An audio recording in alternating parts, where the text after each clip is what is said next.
Hello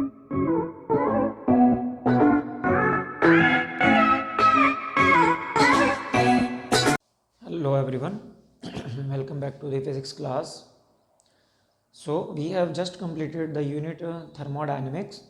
So today we are starting the new chapter, that is kinetic theory of gases. Chapter is kinetic theory of gases. मतलब अब हम gases के बारे में study करने जा रहे हैं. गैसेस की प्रॉपर्टीज़ के बारे में स्टडी करेंगे. So that is kinetic theory of gases की kinetic theory. First of all let us discuss how the gases behave. Gases जो होती हैं वो कैसे बिहेव करती हैं.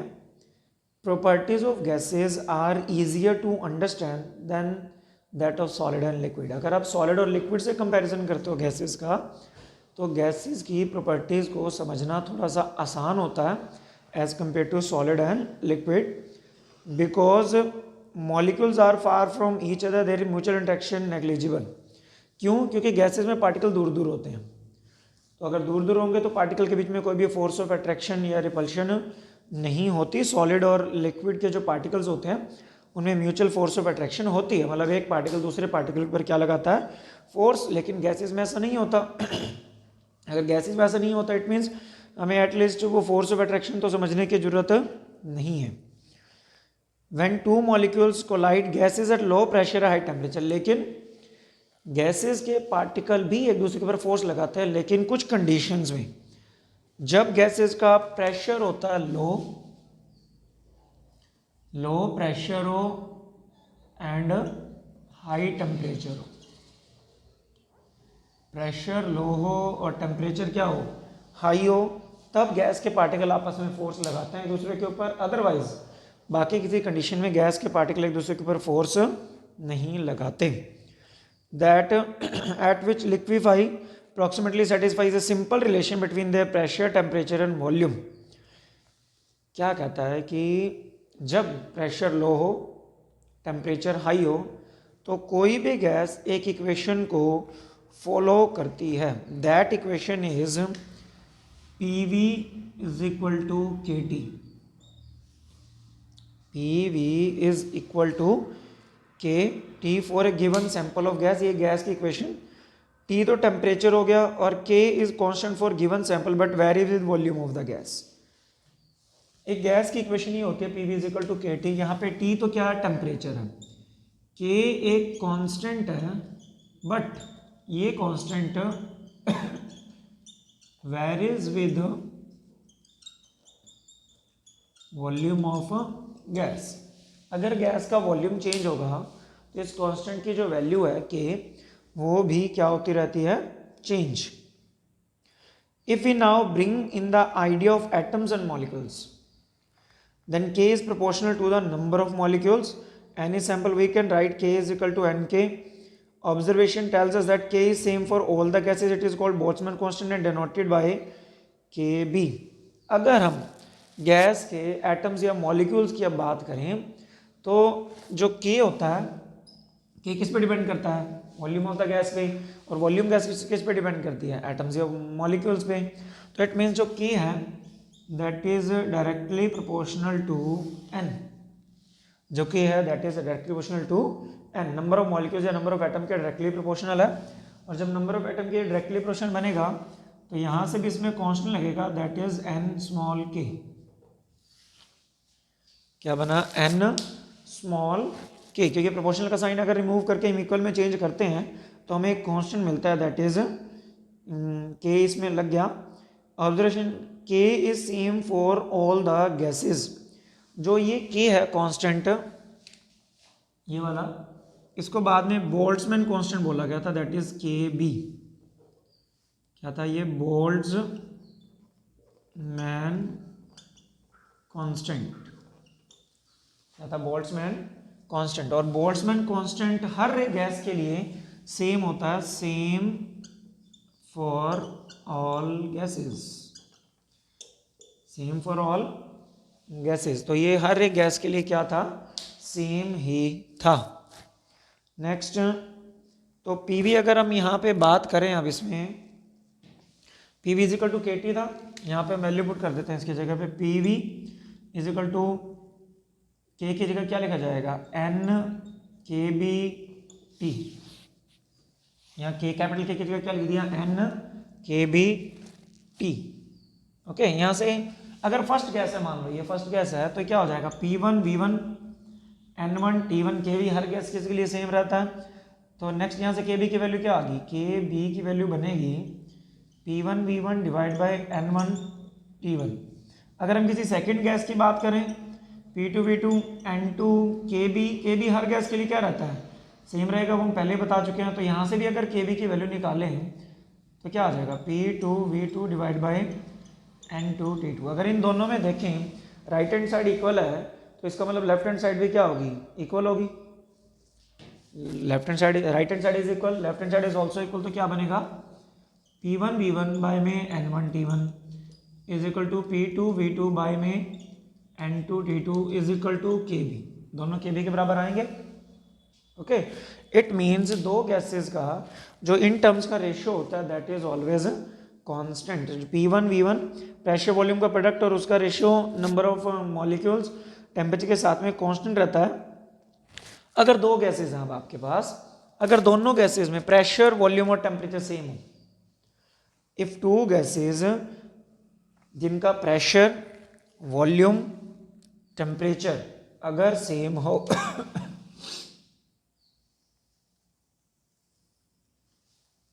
if P, V, T are same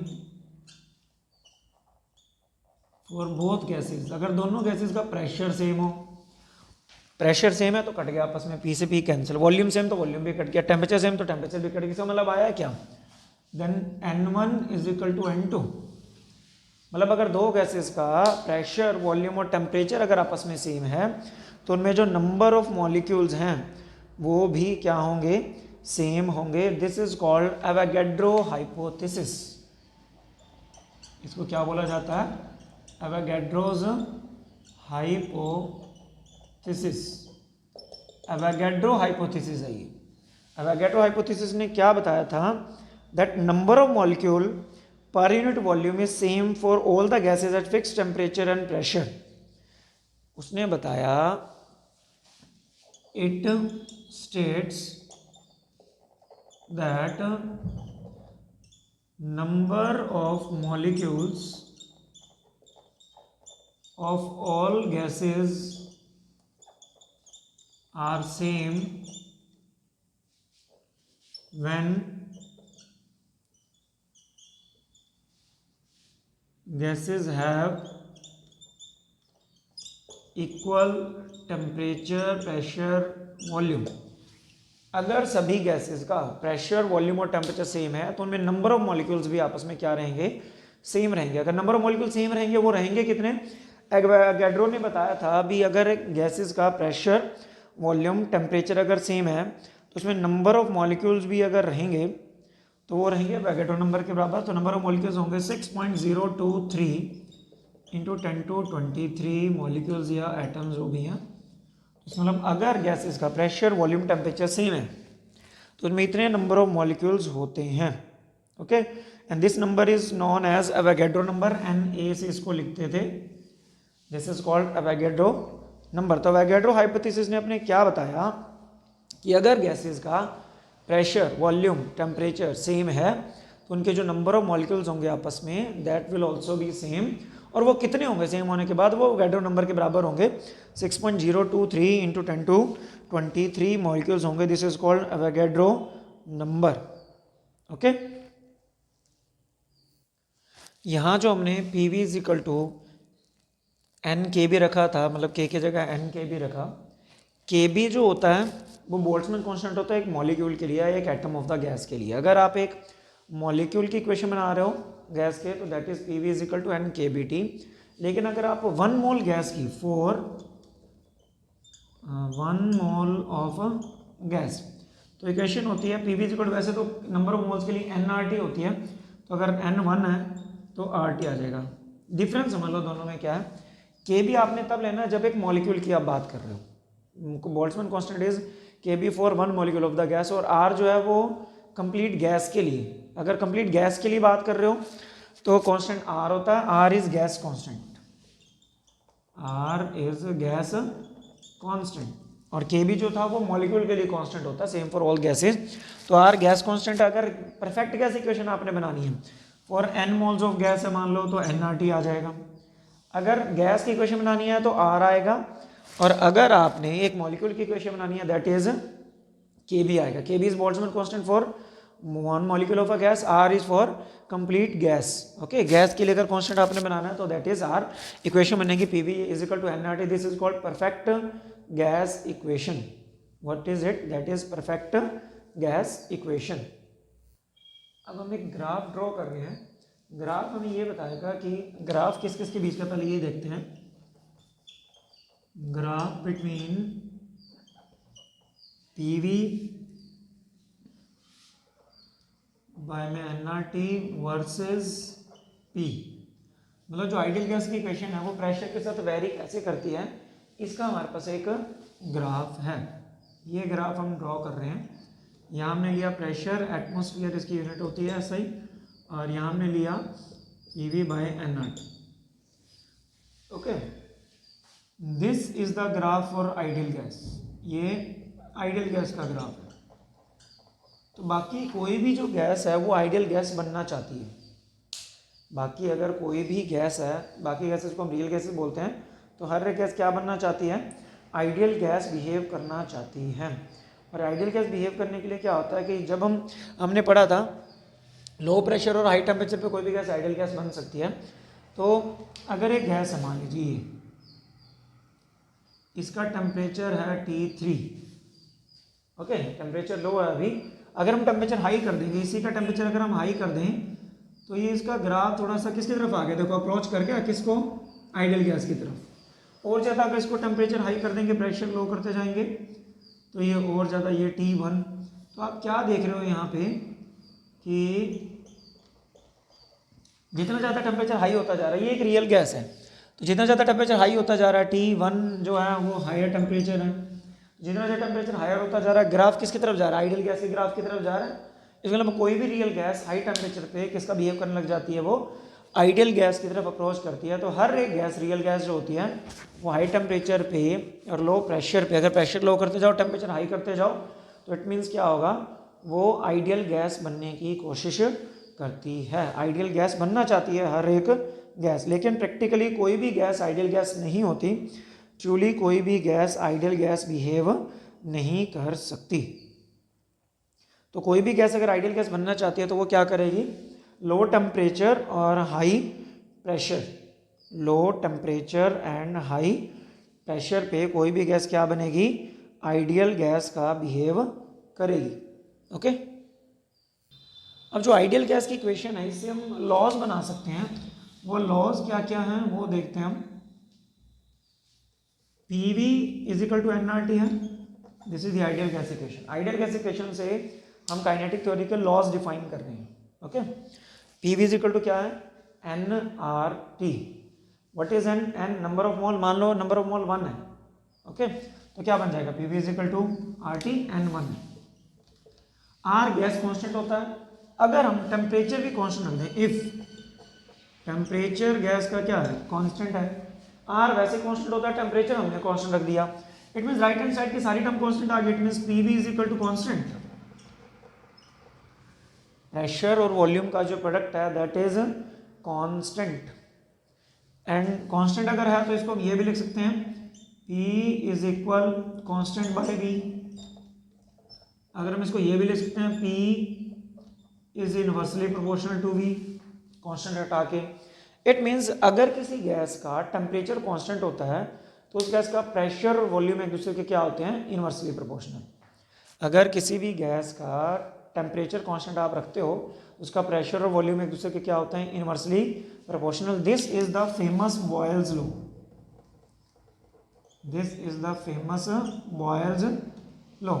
तो बॉयल्स लॉ क्या कहता है? ये बॉयल्स लॉ की स्टेटमेंट है, if temperature of the gas remains constant. अगर किसी भी गैस का टेम्परेचर हम कांस्टेंट रख दें then pressure of the gas is inversely proportional to volume of the gas. Pressure of the gas is inversely proportional to volume of the gas if temperature of the gas is kept constant. This is the first law. Okay. Next क्या कहता है कि अगर हम P को question कर दें if pressure is constant, अगर गैस का प्रेशर हम कांस्टेंट कर दें तो क्या होगा. Look at this, P is equal to nRT होता है, n को हमने 1 रख दिया, P is equal to RT. Okay, यहां से क्या बन जाएगा, V is equal to nRT by में P. V is equal to nRT by P. Right hand side में n नंबर ऑफ मोल 1 ले लिया, R कांस्टेंट है, P प्रेशर को हमने कांस्टेंट दिया, मतलब n भी गया, R भी गया कांस्टेंट और P भी. अगर कांस्टेंट को हटा दें तो क्या आएगा, V is directly proportional to T. V is directly proportional to T. It means volume of the gas is directly proportional to temperature of the gas. Volume of the gas is directly proportional to temperature of the gas if pressure of the gas remains constant. अगर gas का pressure constant हो तो जैसे temperature बढ़ाओगे वैसे उसका volume बढ़ने लग जाएगा. This is the famous Charles law and this is called Charles law. इसको चार्ल्स लॉ कहा जाता है कि अगर प्रेशर आप कांस्टेंट रखो तो वॉल्यूम और टेम्परेचर एक दूसरे के क्या होते हैं, डायरेक्टली प्रोपोर्शनल. अगर टेम्परेचर कांस्टेंट रखो तो वो बॉयल्स लॉ कहलाता है, अगर आप प्रेशर कांस्टेंट रखो तो वो कौन सा लॉ कहलाता है, दैट इज चार्ल्स लॉ. दो लॉज हम कर चुके हैं. Now we are discussing the third law. Third law is called Dalton's law of partial pressure. क्या बोला जाता है इसको, Dalton's law of partial pressure. क्या कहता है कि अगर आपके पास एक कंटेनर है, ओके, उसका वॉल्यूम V है, टोटल वॉल्यूम, इसमें कई मिक्सचर ऑफ गैसेस हैं, 3 गैसेस हैं, A, B, C या N गैसेस हैं, कितनी भी गैसेस में हो सकती हैं.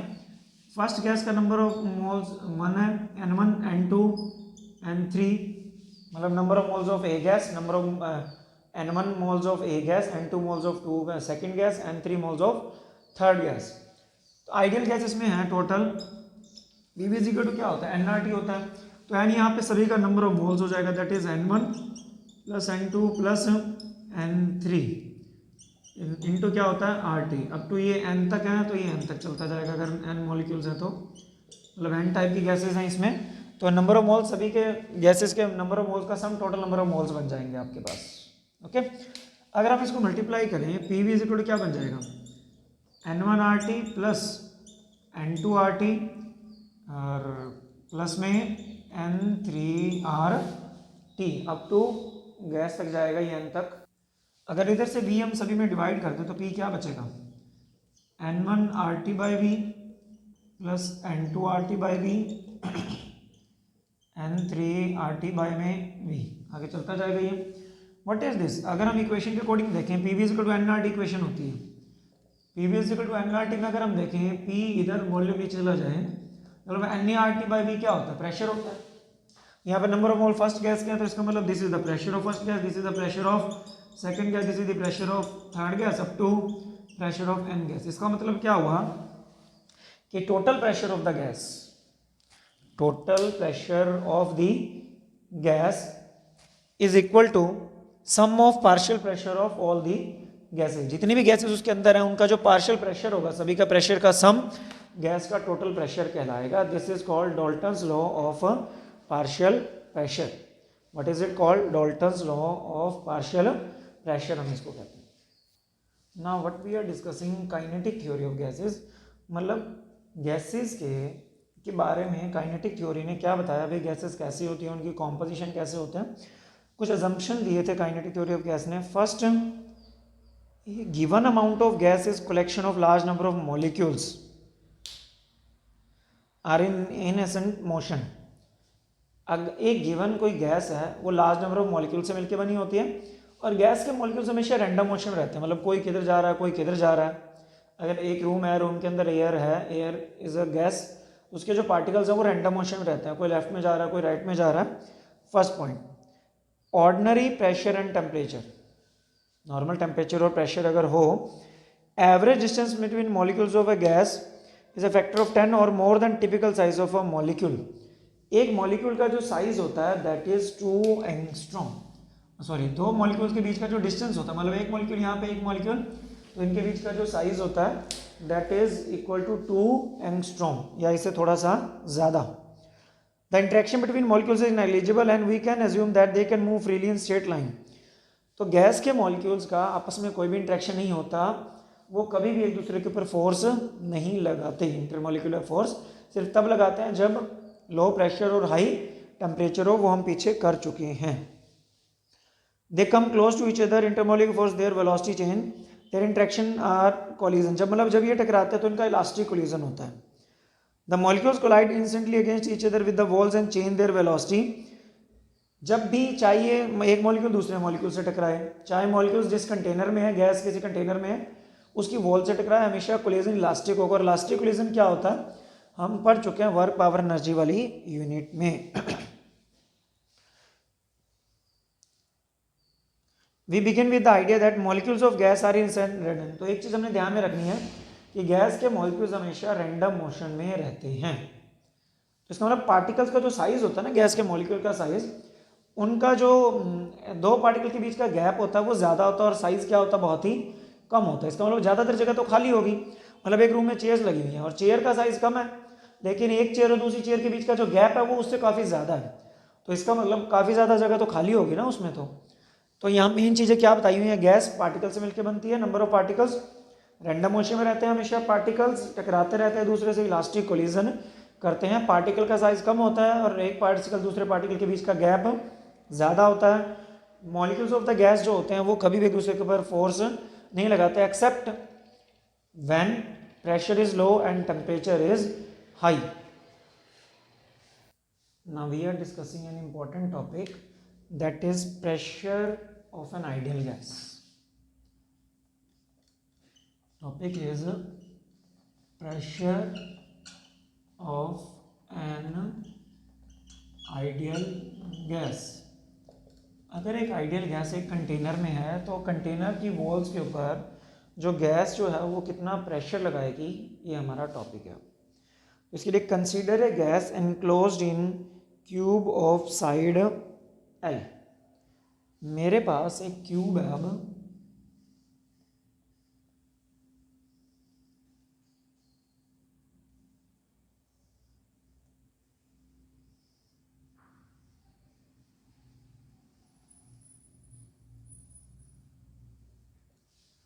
ये एक क्यूब है, इसके अंदर आइडियल गैस है, इसकी साइड जो है, सारी साइड जो है वो एल है, ठीक है, सारी साइड से एल है।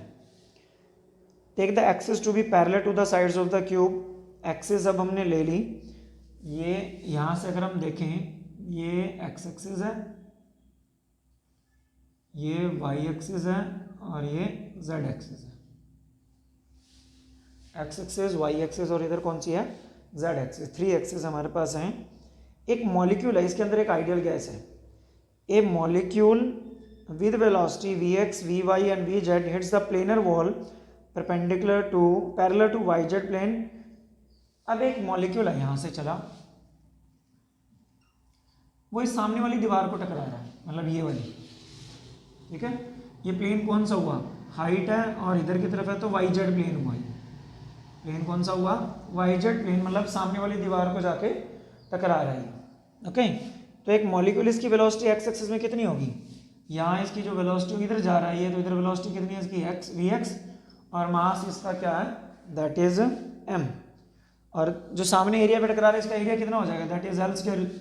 एरिया कितना हो गया, एल स्क्वायर है, जिस स्पेस पे जाके टकरा रहा है। सिंस द कोलिजन इलास्टिक है तो मॉलिक्यूल टकराएगा और टकरा के सेम वेलोसिटी से क्या आ जाएगा, वापस आ जाएगा, ओके। तो जब गया था तो vx वेलोसिटी से गया था, और जब टकरा के वापस आएगा मास तो वही रहेगा, वेलोसिटी माइनस vx हो जाएगी। तो सबसे पहले हम क्या लिखेंगे, इनिशियल मोमेंटम, पार्टिकल का इनिशियल मोमेंटम क्या है मॉलिक्यूल का, that is mass into velocity. Mass था m, वेलोसिटी थी vx, तो इनिशियल मोमेंटम क्या हुआ, दैट इज mvx, मतलब जब वॉल की तरफ जा रहा था। जब वॉल से टकरा के वापस आया तो फाइनल मोमेंटम मास वही रहेगा, वेलोसिटी माइनस वी एक्स होगी। मास तो वही का वही रहेगा, पार्टिकल का मास चेंज नहीं होता। वेलोसिटी पहले जा रहा था उतनी वेलोसिटी से वापस आ रहा तो माइनस वी एक्स होगी। तो velocity is minus V X, तो मोमेंटम हो गया माइनस एम वी एक्स। तो चेंज इन मोमेंटम कितना हुआ? चेंज इन मोमेंटम मतलब एक सिंगल मॉलिक्यूल था, सिंगल मॉलिक्यूल का कितना मोमेंटम चेंज हो गया, अब हम वो कैलकुलेट कर रहे हैं। Change in momentum of a molecule, एक मॉलिक्यूल का कितना मोमेंटम चेंज हुआ। चेंज क्या होता है? Final minus initial. फाइनल क्या? फाइनल है minus M V X, minus initial क्या था? M V X. तो चेंज कितना हुआ? That is minus two M V X.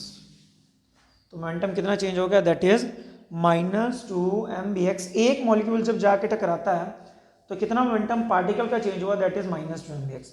और law of conservation of momentum क्या कहता है? एक बॉडी का जितना मोमेंटम डिक्रीज हुआ किसी दूसरी बॉडी का उतना ही मोमेंटम क्या हुआ होगा? इंक्रीज। अगर मॉलिक्यूल का इतना मोमेंटम डिक्रीज हुआ, नेगेटिव आया तो डिक्रीज हुआ है, किससे टकराई है? वॉल से। इसका मतलब वॉल का इतना मोमेंटम इंक्रीज हुआ है। Increase in momentum of wall, wall का कितना मोमेंटम इंक्रीज हुआ? That is two M X. जितना एक मॉलिक्यूल का डिक्रीज हुआ उतना ही वॉल का क्या हुआ होगा? Increase. Now if you want to calculate the force imparted और force exerted on the wall per unit time, मतलब पर सेकंड में कितनी फोर्स जो मॉलिक्यूल्स हैं, पूरे गैस के मॉलिक्यूल, अभी तक तो एक मॉलिक्यूल की बात की हमने, गैस के जितने भी मॉलिक्यूल्स हैं वो प्रेशर या फोर्स कितना लगा रहे हैं उसको कैलकुलेट करने के लिए पर यूनिट टाइम हमें निकालना पड़ेगा। हमने डेल्टा टाइम ले लिया, मतलब डेल्टा टाइम के मॉलिक्यूल्स नोट कर लिए भी यहाँ से यहाँ कितने जा रहे हैं। Okay, with the velocity X component V X at the wall within the distance V X at from the wall, that is all the molecule with the volume. अब वॉल का कितना एरिया ले लिया हमने, सिर्फ जिसके ऊपर consideration कर रहे हैं, दैट इज ए, यहाँ ले लिया एरिया। ओके, या पूरी वॉल का ले लो तो एरिया। वेलोसिटी कितनी है? We x. वॉल्यूम हमने निकालना है, वॉल्यूम होता है एरिया इंटू डिस्टेंस। वॉल्यूम क्या होता है? एरिया इंटू डिस्टेंस भी वॉल्यूम ही होता है। अब एरिया तो ए है, अब बात रहेगी डिस्टेंस की। डिस्टेंस होता है स्पीड इंटू टाइम। डिस्टेंस क्या होता है? Speed into time. तो स्पीड कितनी वेलोसिटी चल रहा है? That is V X. और टाइम हमने क्या ले लिया? Delta T. तो वॉल्यूम क्या बन गया? That is a V X delta T. That is a V X delta T. ये आपके पास वॉल्यूम आ गया ए वी एक्स डेल्टा टी। जितना वॉल्यूम हम, मतलब वॉल के सामने का वॉल्यूम ले लिया हमने भी, कितना वॉल्यूम में सारे मॉलिक्यूल्स हम कंसीडर कर रहे हैं। लेकिन अगर इतने मॉलिक्यूल्स मतलब जाएंगे, टकराएंगे सामने वॉल के ऊपर लेकिन on an average half molecule जा रहे होते हैं और हाफ मॉलिक्यूल टकरा के वापस, मान लो एक गया, एक टकरा के वापस आएगा, दूसरा जाएगा, मतलब दो हमने देखे, दो में से एक जा रहा है और एक टकरा के वापस आ रहा है। तो on total number of molecules पहले अगर हम निकाल लें कितने हैं, एन क्या है? एन है नंबर ऑफ मॉलिक्यूल्स पर unit volume. Number of molecules पर यूनिट वॉल्यूम। पर यूनिट वॉल्यूम में टोटल नंबर ऑफ मॉलिक्यूल्स आपने देखनी है। नंबर ऑफ मॉलिक्यूल्स अगर आपने देखनी है तो क्या हुआ? Total number of molecules, total number of molecules में क्या होगा? पर यूनिट वॉल्यूम में एन है, टोटल वॉल्यूम ये रहा, तो क्या हो जाएंगे? N A V X delta T. ये टोटल नंबर ऑफ मॉलिक्यूल जो जाके टकरा रहे हैं। बट ऑन एन एवरेज, अगर हम एवरेज की बात करें, एवरेज में क्या होता है? हाफ नंबर ऑफ मॉलिक्यूल जा रहे होते हैं और हाफ टकरा के वापस आ रहे होते हैं, मतलब कोलिजन हमें टोटल में से हाफ का ही दिखाई देता है उस टाइम पे। तो ऑन एन एवरेज कितने नंबर ऑफ मॉलिक्यूल्स लोगे? That is half of this, N A V X delta T. On an average हम हाफ ही मॉलिक्यूल्स का हमें इलास्टिक कोलिजन दिखाई देगा। कोलाइड करते हुए हाफ दिखाई देंगे, कोलाइड हाफ टकरा के क्या आ चुके होंगे? वापस आ चुके होंगे। तो ऑन एन एवरेज हमारे पास टोटल नंबर ऑफ मॉलिक्यूल्स ये बनते हैं। अब एक मॉलिक्यूल वॉल को कितना मोमेंटम देता था? That is 2mvx। इतने नंबर ऑफ मॉलिक्यूल टकराएंगे तो टोटल मोमेंटम कितना वॉल को होगा? तो हम क्या लिखेंगे? Total momentum imparted to wall. Wall के ऊपर टोटल मोमेंटम कितना इम्पार्ट हुआ? अब एक मॉलिक्यूल कितना देता है wall momentum, that is 2mvx, और टोटल नंबर ऑफ मॉलिक्यूल्स हैं कितने, that is NaVx delta T। Okay, 2 से 2 कैंसल, तो क्या बना ये आ गया दैट इज NaVx का square delta T m,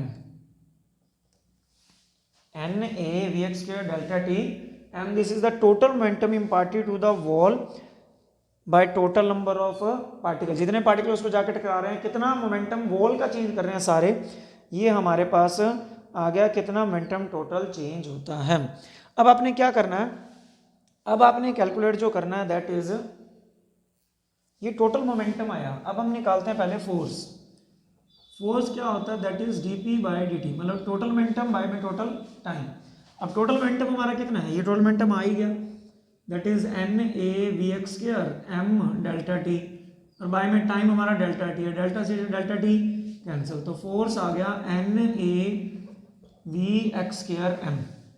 force हमारे पास आ गया। अगर हमने इसके बाद प्रेशर निकालना, तो प्रेशर क्या होता है, प्रेशर होता है फोर्स बाय एरिया। अब फोर्स ये रहा NaVx स्क्वायर m बाय में a से a कैंसिल, तो प्रेशर क्या आ गया NaVx स्क्वायर m, तो प्रेशर हमारे पास क्या आ गया, that is NaVx square m। तो जो एक्स एक्सिस में पार्टिकल जा रहे हैं मॉलिक्यूल, वो सामने वाली वॉल के ऊपर कितना प्रेशर लगाएंगे, that is NaVx square m। लेकिन एक बात हो रहा है कि एक्स एक्सिस में भी जितने मॉलिक्यूल जा रहे हैं उन सभी की भी वेलोसिटी आपस में सेम नहीं होती। यहाँ पर हमने Vx लिख दिया, Vx लिखने का मतलब तो सभी की वेलोसिटी सेम है, तो सेम नहीं होती, इसलिए अलग अलग होगी, तो उनका एवरेज वेलोसिटी हम लेके चलेंगे। NaVx स्क्वायर बार लगा दिया मैंने, बार लगाने का मतलब क्या है, मैं लिख देता हूँ यहाँ पे, Vx square bar is average of Vx, average of Vx square है, सॉरी Vx स्क्वायर का एवरेज बनेगा। मतलब अगर 10 मॉलिक्यूल जा रहे हैं, 10 के अलग अलग है, तो यहाँ पे हम कौन सी वेलोसिटी लेंगे, उनका एवरेज वेलोसिटी लेंगे, तो Vx स्क्वायर बार ऊपर लगा दोगे, बार जो उसकी एवरेज वेलोसिटी है। अब गैस के मॉलिक्यूल आइसोट्रॉपिक होता है, आइसोट्रॉपिक का मतलब वो किसी भी डायरेक्शन में मूव कर सकते हैं, जरूरी नहीं है कि वो एक्स में जाएगा, वाई में जाएगा, रैंडम मोशन में रहते हैं, जेड में जाएगा, तो किसी भी तरफ वो मूव कर सकते हैं। तो इसका मतलब जितनी उनकी एवरेज वेलोसिटी एक्स एक्सिस में होती है, उतनी ही उनकी एवरेज वेलोसिटी वाई एक्सिस में भी होगी, उतनी उनकी एवरेज वेलोसिटी जेड एक्सिस में भी होगी। V X square is equal to V Y square is equal to V Z square. तो तीनों की वो किसी डायरेक्शन में भी जा सकते हैं, तो वो तो मॉलिक्यूल्स के रैंडम मोशन पे डिपेंड करता है, तो इसका हमें तो नहीं पता ना एक्स में जाएंगे, वाई में जाएंगे या जेड में जाएंगे, तो हमें इनका भी एवरेज निकालना पड़ेगा, अभी तीनों में से किस डायरेक्शन में ये जा सकता है। तो इन तीनों का एवरेज क्या आएगा, 1/3, that is V X square plus V Y square plus V Z square. इसको हम लिखेंगे 1/3, that is V square bar. इन तीनों का भी मतलब एवरेज निकालना पड़ेगा, एवरेज 3 से डिवाइड कर देंगे, 3 टर्म है तो 3 से डिवाइड करेंगे, तो वी स्क्वायर बार जो है that is V square bar जो हमारे पास अब बनेगा वो क्या बनेगा, दैट इसको बोलते हैं हम mean square speed of molecules, mean square speed of molecules, ये मॉलिक्यूल्स की मीन स्क्वायर स्पीड हमारे पास बनेगी। तो अगर हम प्रेशर यहाँ पे लिखना चाहें तो pressure, so what will be the pressure, look at here, यहाँ प्रेशर में वैल्यू पुट करते हैं, तो टोटल प्रेशर आ जाएगा वी एक्स स्क्वायर की जगह इन तीनों का एवरेज लेना है ये, तो 1/3 n V square bar that is m। So this is the total pressure exerted by molecules of the gas on a wall। Okay, अगर हम इसको और आगे फॉर्म में चेंज करना चाहें, what is n, n is total number of molecules पर unit volume, इसको कैपिटल N बाय में V भी हम लिख सकते हैं, तो क्या बनेगा ये 1/3 capital N by V into small m और V ये रूट मीन्स की स्पीड 1/3, ये एक पार्टिकल का मास m है, नंबर ऑफ पार्टिकल्स n हो गए, तो टोटल मास हो गया ये, तो total mass that is m बाय V और वी स्क्वायर बार मतलब root mean square. Mass by volume क्या होता है, that is density, so pressure is equal to 1/3 rho C square भी लिख सकते हैं इसको, वी बार स्क्वायर भी लिख सकते हैं, so this is actual pressure that is 1/3 rho v bar square root means square speed जो होती है उसका square. This is the pressure exerted by the gas. Okay, so this was all about the today's concept. I hope you all understood. Do prepare notes, do practice. Till then, thanks and have a nice day.